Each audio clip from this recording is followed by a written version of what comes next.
The first time Daniel Carter felt truly invisible was the day he realized that being good, working hard, and playing by every rule hadn't guaranteed him even a single moment of recognition or love. He had spent decades building a modest life in Portland's steady work as a mechanic, a small apartment with a single bedroom, a library of books. He had collected over years and a routine so precise it could be measured by the tick of the clock. He was honest, kind, and dependable, yet every night he returned to the quiet hum of an apartment that reminded him that the life he imagined, partner to share dinner's laughter echoing through walls' warmth in a space meant for two, was something that had never reached him. Still, Daniel never complained. He never cursed the universe or questioned his faith. He simply endured. But loneliness is an echo that never stops. And one December evening, when the frost had settled like powdered sugar over the city streets, it hit him with a new sharpness. He had stopped at a small convenience store after closing shop, craving nothing more than a cup of coffee to warm his hands. That's when he saw her.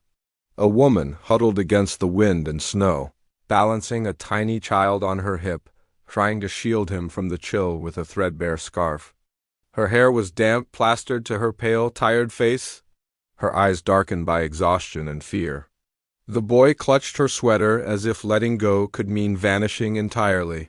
Daniel didn't know her, had never seen her before, yet something inside him compelled him forward. Maybe it was the instinct of someone who had spent too many years watching others struggle alone. Maybe it was the sudden awareness that sometimes life only hands you one chance to intervene. Whatever it was, he moved toward them without hesitation. "Hey," he said softly, kneeling to meet the child's gaze. "Are you okay?" The little boy blinked, startled, then buried his face against his mother's shoulder. She glanced at Daniel warily, perhaps suspicious, perhaps ashamed. I just need something warm," she murmured, her voice cracking. "It's been a long day," Daniel nodded, noticing the subtle tremble in her hands. "Let me help," he said, as simply and firmly as someone who didn't take no for an answer. She hesitated, scanning the streets as if worried someone was watching, judging, but exhaustion won. She handed him a few crumpled bills to pay for the coffee, her hands shaking so violently that Daniel thought she might drop them. Her name was Leela, she explained, and the little boy, Lucas, was 3 years old. She had no family nearby, no partner to share the burden, and the man she had once trusted had vanished the moment her life became difficult. Daniel didn't pry. He didn't offer advice.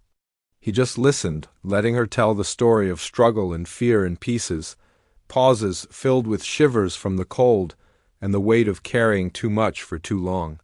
He handed them their coffee, wrapped in a napkin for warmth, and asked simply if they had somewhere to go. When she shook her head, Daniel didn't hesitate. "Then come with me," he said. He didn't explain, didn't debate. He led them to his small apartment, a place that had never felt lonely until that moment, and now brimmed with the potential of human warmth. Lila stepped in cautiously, Lucas clinging to her like he might vanish if she let go. Daniel's apartment wasn't large, just a living room, a small kitchen, a bedroom, but it smelled of home, of meals cooked and dishes washed and life lived, not merely endured. He offered them blankets, a warm meal, a place to rest without fear of judgment or pity. That first night, as Layla lay on the couch with Lucas curled against her, she whispered a trembling thanks. Daniel didn't reply, didn't need to. His presence was already his answer. Over the next few days, a quiet rhythm emerged. Layla cooked meals in his kitchen, her hands rediscovering the small joy of routine. Lucas laughed for the first time in months, chasing sunlight across the living room floor or crawling under the table like it was a castle. Daniel found himself smiling more, sleeping more peacefully, feeling a part of life again, not just its observer. One evening, Lila's voice cracked as she admitted to him how heavy her world had been, how loneliness, fear, and responsibility had nearly crushed her. "I don't know how to trust again," she said, her voice soft as a prayer. "I don't know if I deserve kindness, let alone love." Daniel stepped closer, careful not to crowd her, but close enough to make her feel steady. "You deserve safety," he said gently. "You deserve to breathe." "That's all I'm offering, and that's all you need to accept," Lila cried softly that night, holding Lucas as he slept, her tears not of shame but of relief.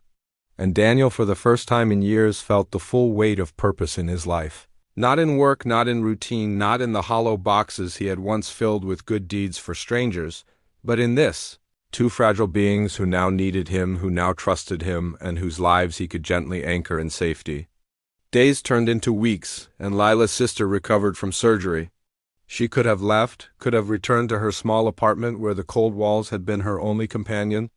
But she stayed, not because she had nowhere else to go, but because Daniel's home, his steady presence, and his refusal to let them face the world alone had given her a reason to. Daniel didn't push love. He didn't demand it, and neither did Lila. Instead, it grew in small ways: breakfasts prepared in quiet mornings, books read aloud while Lucas napped, whispered prayers said together before sleep, gentle hands brushing as they navigated life's mundane and profound moments side by side. One night, Lucas fell asleep on Daniel's chest as they watched a movie, and Lila stood in the doorway, trembling, her eyes reflecting a mixture of gratitude and awe. "I understand now," she whispered. "God didn't forget me. He sent this life so that love could start here, where it was needed most." Daniel held them both a little tighter, feeling warmth ripple through his chest. He had prayed for love, for family, for purpose, and for the first time, he realized it hadn't come as he imagined. It had come as a child's trust, a mother's need, and a life that required him to show up completely. And so it began, the slow, quiet, steady building of a family not perfect. Not free from pain, but whole in the ways that matter most. Lila, Lucas, and Daniel navigated life together, each day a testament to the power of presence, the weight of kindness, and the miracle that unfolds when someone refuses to look away from those in need. Layla never forgot that winter storm in the hospital cafe, that small act of courage that became a bridge to safety. And Daniel never forgot the moment he realized that love does not always arrive the way you expect it, often arrives in forms that test your heart, your patience, and your willingness to give without condition. In time, the apartment felt full of laughter bouncing off the walls, the aroma of home-cooked meals, books piled high with notes of curiosity and learning, toys scattered like tiny markers of joy. Friends came by, strangers offered smiles, and Daniel realized that family isn't always born, it's made, crafted carefully from trust, shared pain, and the courage to care when it's easier to walk away. And on the nights when the snow fell again across Portland, Daniel, Lila, and Lucas would sit by the window sipping cocoa, watching the world blur into a frozen canvas. And Daniel felt the gentle certainty of this truth. God sends the right people at the right time, and love in all its forms begins in the heart that dares to hold someone else's broken pieces as tenderly as their own.